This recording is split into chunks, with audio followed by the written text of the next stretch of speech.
I am 34 years old, and I am actually a graduate of this beautiful program. A little bit about myself. I struggled with addiction for 18 years, in and out of abusive relationships after a pretty hectic upbringing. I believed that, abuse was what was normal, and by the grace of God, He's shown me what really is the truth of life. So, like I said, in 19 years of addiction and in and out of jails, institutions, and, prisons 5 different times. And I was just a rebel, and I had to do absolutely everything my way until it come down to the last resort of, all right, God. It's like, I just remember saying, I'm like, all right, God, anything you ask of me, I will do.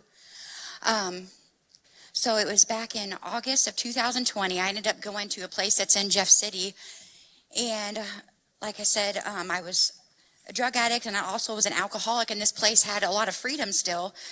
So I ended up having a couple relapses of alcohol, and I just remember, like, I was so afraid. It was like I was literally looking death right in the face. And this other woman, her name's Heather Geik, she was the house mom at where I was at, and she ended up praying for me, and she ended up letting me stay a couple different times, and it was just, and of course I wanted to stay, but it was like, I just remember feeling this in my gut, like, Heather, what you're doing, what you're choosing to do is not working. You keep relapsing, and it's like, that's not what God's asking of you. And she ended up telling me that the place where I was going to be going at was Primrose Hill in Clark. And what's amazing is back in 2016, I got accepted into this place, but, like I said, I just kept wanting to be a little rebel and doing everything my way. And to me, that was looking, seeing God right in His face. He's like, all right, Heather, are you ready this time? So I'm like, okay, let's go, So I remember coming in, and I just was, mind you, I had a job and stuff, and I, didn't get my 2 weeks notice and everything like that, and to try to do things right for the first time in my life. And I remember that day, December 1st, 2021, I come in, I just remember coming in, I'm like, hi, everybody, all excited and everything. And little did I know what was really about to come. But it was honestly, it was the greatest decision I've ever made. These ladies are miracles standing up here, and it's truly a blessing to be with them each and every day. I've got this little quote here. It says, Romans 12:2 shows that we live out God's will when we change our thoughts to God's thoughts, rather than living like the world dictates. The world will always pressure us to live sinfully and selfishly, but to live the good life God wants from us requires changing how we behave by changing our thoughts.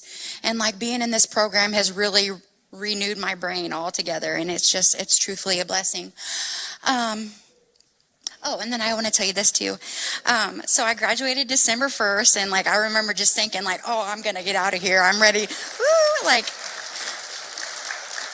I just remember my fleshly self was really trying to take control of me again, but God was like, oh no, sister. He's like, I want you to stay here. And it's been such a blessing. Miss Heather has asked me to stay to do my full year interning, and I'm going to be graduating December 1st. I'm speaking the truth of that because it is going to happen. And by the grace of God, I will still get to stay at this beautiful home. And I got to say too, my son, Aiden, he's 17 years old. Mind you, he just got another job. Woo, I'm so happy for him. He's, he loves me today, and it's such a blessing. My son, I can actually see that he's starting to trust in me again. And it's man, it just can't get any better than that, But yeah. Okay. And then we had a special, beautiful visit this morning, and her name's Genesis, and she's also a graduate of the program. And I would just like for her to have a little testimony this morning. Or no, she stayed. Okay. Good morning. Is this not on? Can you hear me? Oh, sorry. I'm sorry. I'm so nervous. This completely caught me off guard. I didn't even know I was going to get to see them, let alone I got woke up this morning saying I was going to be in a service and give my testimony. Yeah. I will say this. In my own strength, I couldn't make it 3 days sober. And because of only the way that God could have made for me, I've been sober now.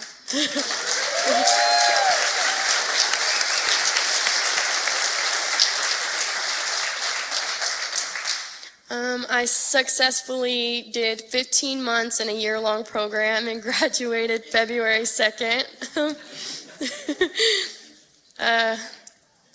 I moved on to another program in Jefferson City, actually the program that she came from, the Healing House and New Beginnings. 6 months into that, I have my first real job. Ever since, God, since I found him and he's came in and changed me and made me new, I'm like completely sold out for, the ministry and his work. And I do activities with dementia and Alzheimer patients. I love it. It brings me so much joy. Yeah. I'm very hopeful for the future and what he's got in store for me. And thank you.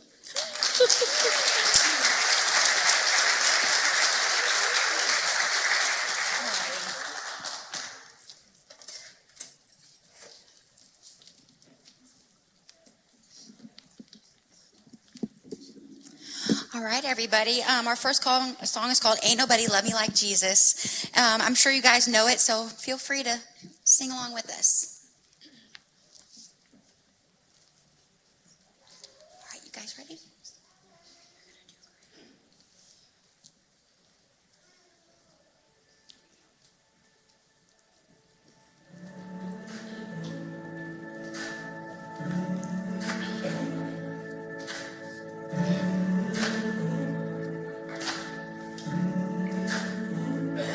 I got a story too good to hide.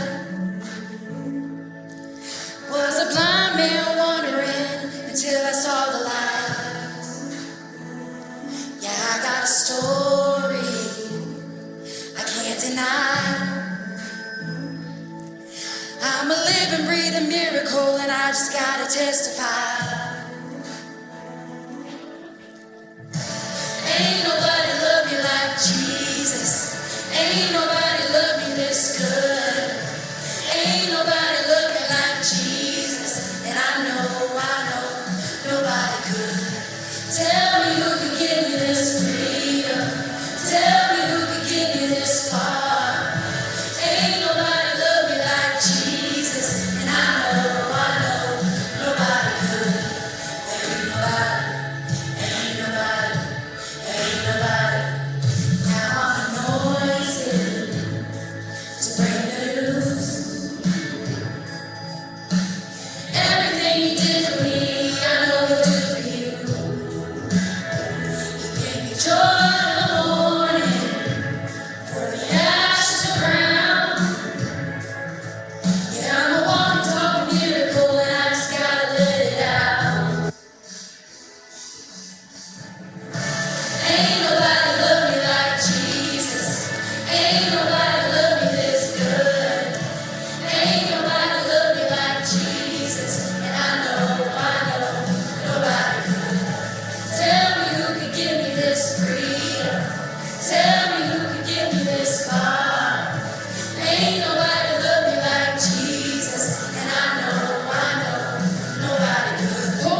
this far. Ain't nobody love me like Jesus. And I know, nobody could.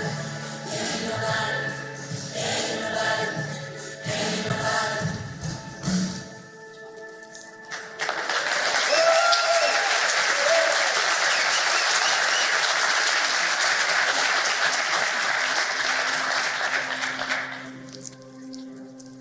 Is this on? Yep. Okay. My name's Rebecca. I've been in the program about 7 months now. Prior to coming to the program, I was in a very abusive relationship, and I had got my daughter taken away from me because of it.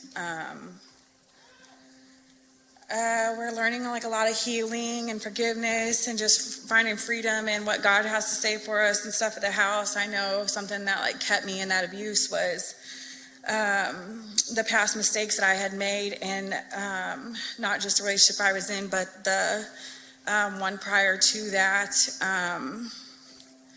I mean, if I had to give myself a bad name, I'd say I was idolatrous. When I was unhappy at home, I would go try to find happiness outside of the home. And I picked up like a lot of self-hate from that. A lot of anger grew inside of me. And so I would excuse it.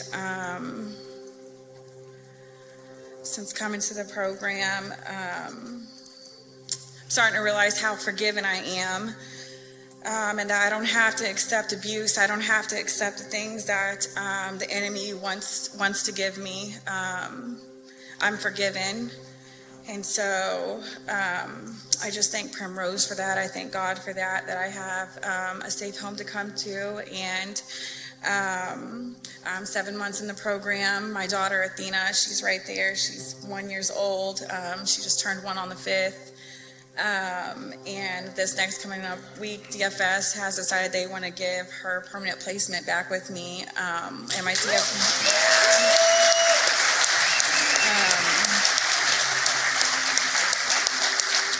my case should take about 90 days, and then my DFS case will be closed. I have another 2-year-old in the program.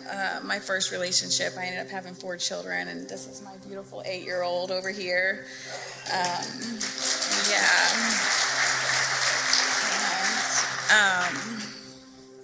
I'm just ready. I'm not ready yet, but I will be ready by the end of this 12 months.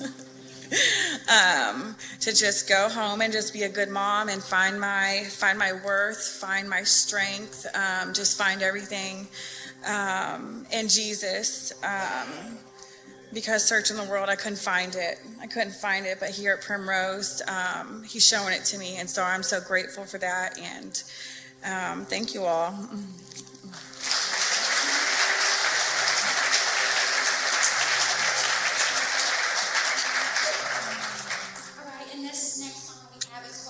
That one, and it just makes me think of you, Miss Becca, like how God has brought the restoration through him for your family, you know.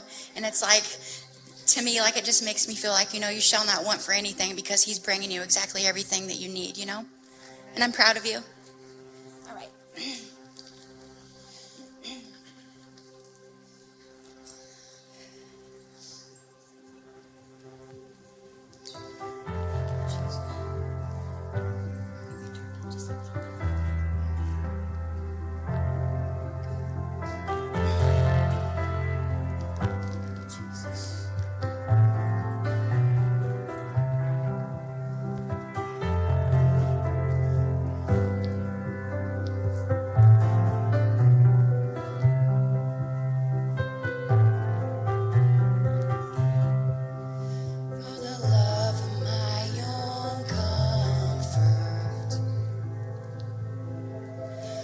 The fear of having nothing, from the life of worldly passions, deliver me, oh God, from the need to be understood. feet to be accepted, from the fear of being lonely. Deliver me, oh God. Deliver me, oh God. And I shall not want, no, I shall not want. When I taste your goodness, I shall not want. When I taste your goodness, I shall not want.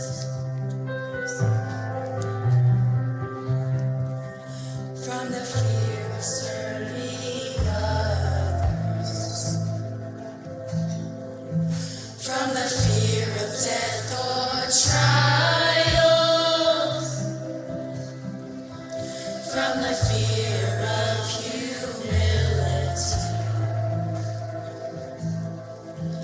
Deliver me, oh God.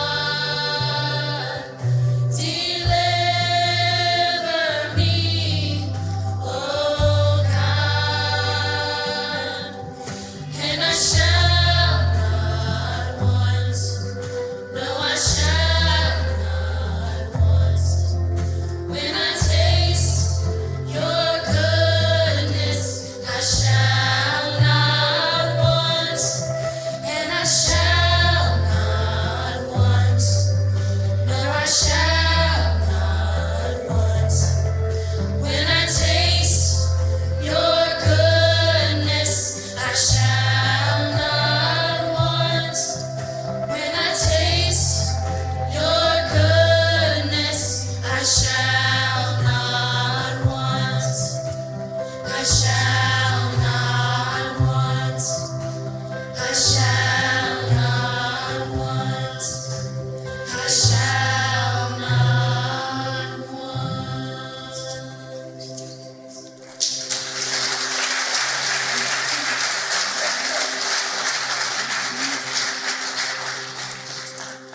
Hi, my name's Rainey. I'm 20 years old. I've been in the program for 6 months. I started using meth. Well, let me backtrack. Okay, so I got taken away from my mom at a young age, and it devastated me. And I caused myself to believe things like I was worthless, or I was unwanted, or that nobody would ever be able to love me. And so by the time I was 13, I ended up finding methamphetamine, and I started really relying on that until by the time I was 15, I started IV using, and I ended up IV using heroin. And 15 was really a hard year for me. I ended up moving out of my parents' house, and I was homeless. I was sleeping in park bathrooms, park ditches, random people's front lawns, like anywhere I could go.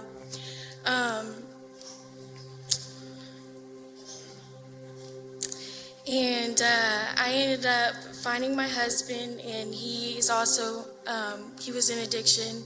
And I would like to say that we were good for each other, but we also really reacted off of each other, and we just spiraled down into so far an addiction that we didn't think that there was any hope for us. I ended up getting pregnant whenever I was 17, and I was still in addiction, and I'm really ashamed to say it, but I used almost my whole pregnancy with her. And I ended up getting married to my now husband.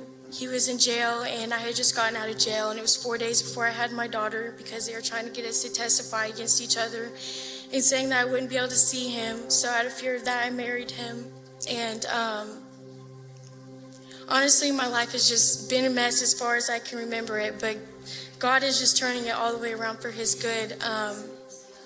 He's working miracles in and through my life. And my family, generations and generations back, has used and been in and out of prison or gang members. And I'm happy to stand here and say that I will be the end of that. I'm going to be the generational curse breaker.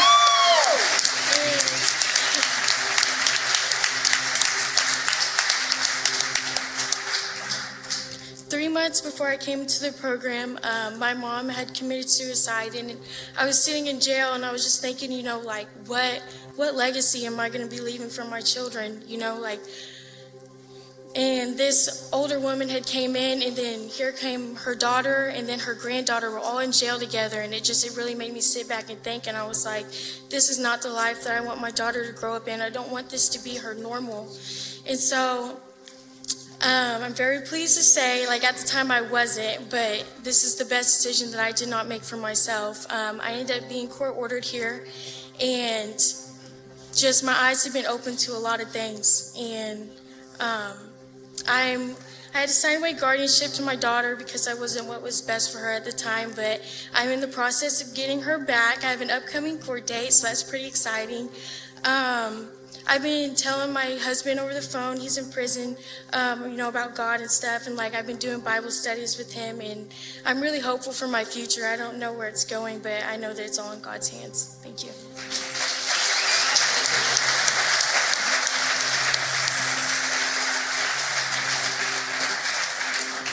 And then Rainey, I just want to say I'm just so happy and proud of you as well. In the voice that the Lord has given you, I remember when you were just not able to say anything, you were just there, and it's God has given you a voice to be able to speak up and express yourself, and I'm proud of you. Okay, guys, and the next song, our last song, I should say, is I Raise a Hallelujah.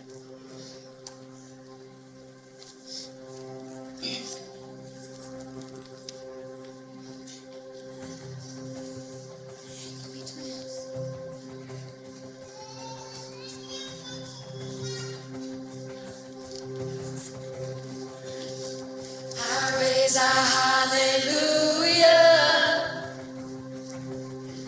in the presence of my enemies.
everybody. And then I've just got this other verse that I put.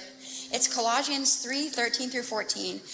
And I put this here because, like, I know a lot of us here, like, we struggled with forgiveness and our relationships with people. And it's like, forgiveness still today is something so hard to do. And first and foremost is forgiving ourselves before we can forgive anybody else, really. And it's Colossians 3:13 through 14. Bear with each other and forgive one another. If any of you has a grievance against someone, forgive as the Lord forgave you. And over all these virtues, put on love, which binds them all together in perfect unity. And thank you guys so much for having us. And there's a Prim Goods on the back table. And I've got to say this too, because this is Pastor Seth's quote. I'm not sure what country he's in quite yet, but we've got ladies coming here to get clean making soap. And it's really good stuff out there. And guys, there's stuff out there for you too. Thank you.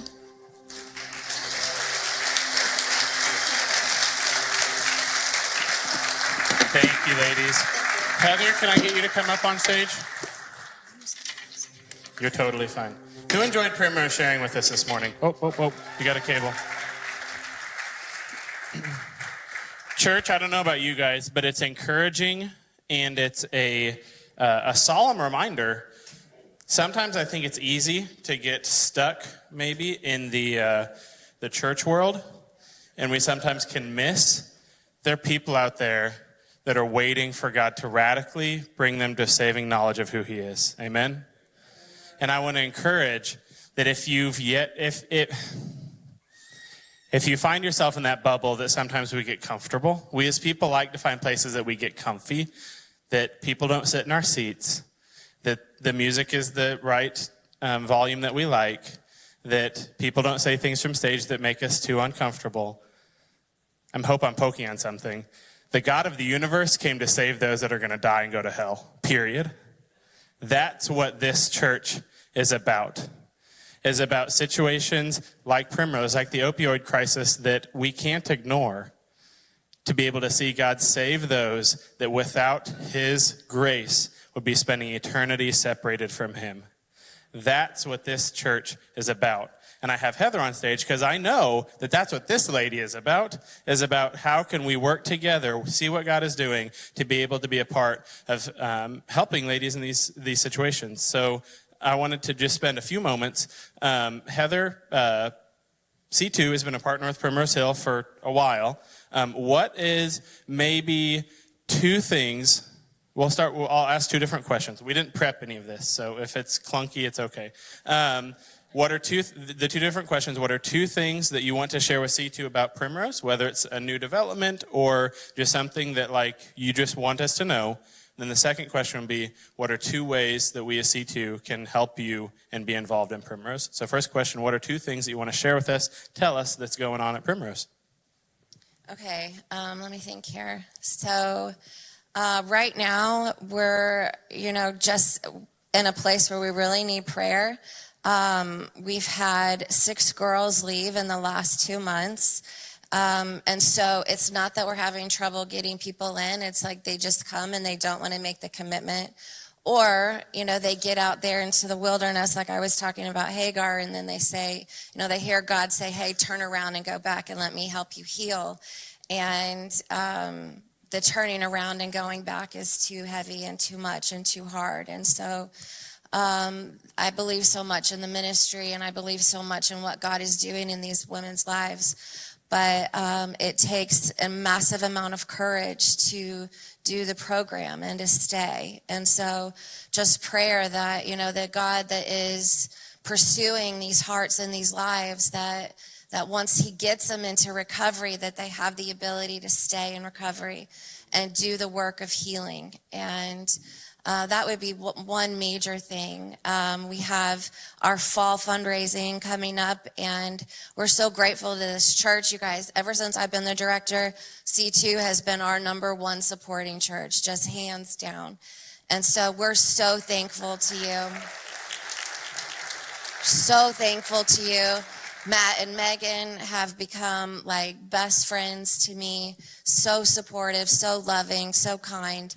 It's not an easy ministry. It's probably actually the hardest. I lived in Haiti for 20 years. It was a piece of cake compared to what I do now, it's difficult ministry, but so worthy.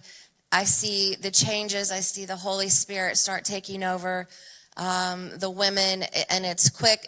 You know, when I was in Haiti, I could leave for 20 years and really not know if I made a difference. 2 months, 3 months, the addiction starts loosening its chains on these women. Their faces start to change. Their lives are changing. Their eyes are brighter. Like, it's instant. It's so good, and it's so visible.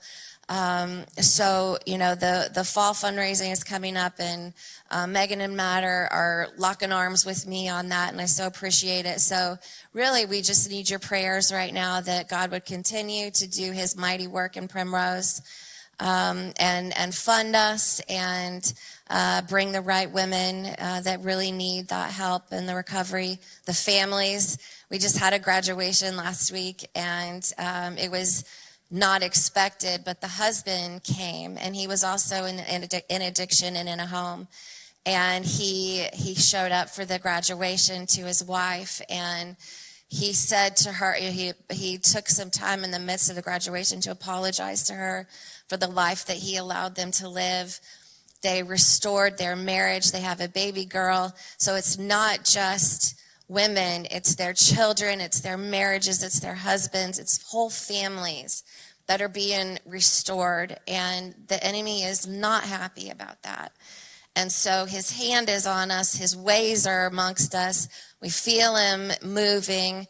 But it is that exchange of power that happens in our house. It's that movement from hell to heaven. And we trust and believe in the mighty hand of God to do that. So what's the next question? That's fine. You did a great job. You did a great job sharing. I think that's really good. And actually, church, we're going to do it. Stretch out your hand. We're going to pray over Heather. We're going to pray over Heather, and we're going to pray over the home. We've been a part of what's going on at Primrose. When did the home open? 2016? 15. I think that's right. I was trying to do math, not my strong suit. But 2015. COVID throws a wrench in everything too. Time is irrelevant. So 2015 home open, and C2 has been a part since the home opening ceremony up there in Clark, Missouri, and even the meetings before then. And I say that to say that the spiritual attack that I know the home is under right now, and we're calling it what it is. It's a spiritual attack. When God is on the move, changing lives, the devil wants to keep them the way they are. And so we're going to pray. We're going to spend a few moments, not just like a quick 20-second prayer, but we're going to spend a few minutes praying that God would move in this home, that the hand of spiritual oppression would be lifted, and that we would continue to be able to see lives change. So we're going to pray together, church. Family online, I encourage you, wherever you're joining from, if you're watching in the car as you go down the road, if you're watching in your living room, join in with us and let's pray. Father God, thank you for the ministry that is happening through Primrose Hill Adult and Teen Challenge. God, thank you for the lives. God, thank you for the generations that are being changed through the ministry of you discipling ladies, discipling women to come to understanding knowledge of who you are, to be daughters of the King rather than to be pawns of the enemy. Father God, thank you for the life change that is happening, as Heather said, on a daily basis. God, chains that are being broken to see life where death has seemed like it's had such a strong hold and strong grip. Father, I pray specifically that this hand of spiritual oppression would be lifted from this house.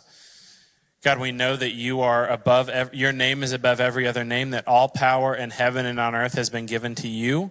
We also know that Satan, the evil one, the deceiver, does everything that he can to try to steal your children away. And so, Father, I ask that, just as Heather mentioned, that you would bring the ladies that need to be at the home, that you would bring the ladies, and God, give them the strength and the power to know that you are with them, that your word promises, and we can stake our life on the fact that you will never leave them, you will never forsake them. God, I ask above everything else that they would be able to see your truth over the lies of the enemy. God, the question of is your strength with them or not, your strength is there. It's just, is the enemy blinding their eyes to be able to not see that strength that you've given them? So, Father, I ask for a spiritual renewal, God, a spiritual eye-opener for the home, and God, for the ladies that can and will be spending this 12 months in a program to disciple and become the women that you have called them to be. Father God, we know that this is not easy work, but God, you're amongst the difficult, you're amongst the hard, because you don't give up on your children. God, that even in the difficulty that breaking addiction is, God, that's where you do some of your greatest work, because it's a radical shift. And God, we know that you are about bringing people radically to your name, to your peace, to your grace, and your power forevermore. God, I pray for the women with their children, for the marriages that we can see reconciled through this ministry. God, we trust your name. We trust your power, and God, we pray that power, that your name would be the one that is made great. Your name would be the one that it remains in strength and in power in this home, and that any work of the enemy, any work of the devil would be able to be completely removed. God, that when it comes to the home there in Clark, Missouri, that the devil would have no foothold, that he would have no place to be able to grasp onto or to weasel his way in. But God, that you would be completely, utterly in control, that you would shut off every entrance of that house to anything evil, that it would be completely and totally a refuge for your name, for your power, and to be able to be a place for life change to happen for your glory, Father. We trust you, God. We thank you. It's in your name we pray together. Amen.